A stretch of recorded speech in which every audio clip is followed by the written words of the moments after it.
کہتے ہیں رزق اور نصیب جو ہے نا، یہ زمین کے انسانوں کے ہاتھ میں نہیں ہے، بلکہ یہ اللہ کے فیصلوں اور وقت کے ساتھ یہ جڑا ہوتا ہے۔ یعنی دنیا کی کوئی طاقت نہ تمہارا رزق جو ہے وہ روک سکتی ہے، اور نہ کسی اور کا حصہ، یعنی کسی اور کا جو رزق ہے وہ نہ اس سے لے سکتی ہے یا تم لے سکتے ہو۔ ہماری جو بے چینی ہے نا، اکثر اسی لیے ہوتی ہے کہ ہم اللہ کے جو فیصلے ہیں، یعنی جو اللہ کی وقت کی جو ٹائمنگ ہے، ہم اس کے اوپر اعتماد نہیں کرتے۔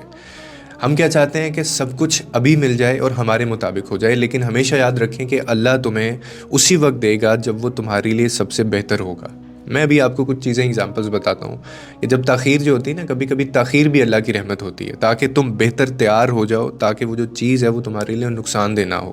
آپ خود سوچیں کہ زندگی میں کتنی ہی بار ایسا ہوا ہوگا کہ آپ کو وہ چیزیں نہیں ملیں جو تم نے مانگی، اور بعد میں پتہ چلا کہ یار یہ تو میرے لیے بڑی نقصان دہ تھی، اگر یہ ہو جاتا تو میں تو گیا تھا۔ اسی طرح کتنی ہی بار ایسا بھی ہوا کہ تمہیں ان چیزوں سے نوازا گیا جن کی تم نے دعا ہی نہیں مانگی تھی، جو آپ نے کبھی اللہ سے مانگا ہی نہیں تھا، لیکن وہ اللہ نے آپ کو دیں چیزیں، نوازا آپ کو۔ یہ سب اللہ کی حکمت اور رحمت ہی تو ہے، اور کیا ہے؟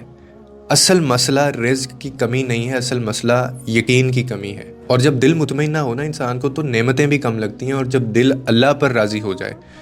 تو پھر تھوڑا بھی بہت لگتا ہے آپ کو۔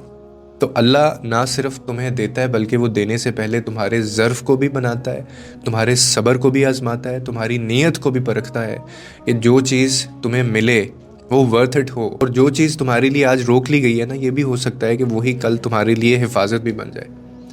اسی لیے شکوہ چھوڑیے، جلد بازی اپنی زندگی سے نکالیں، اللہ کے فیصلوں پر دل سے راضی ہوں،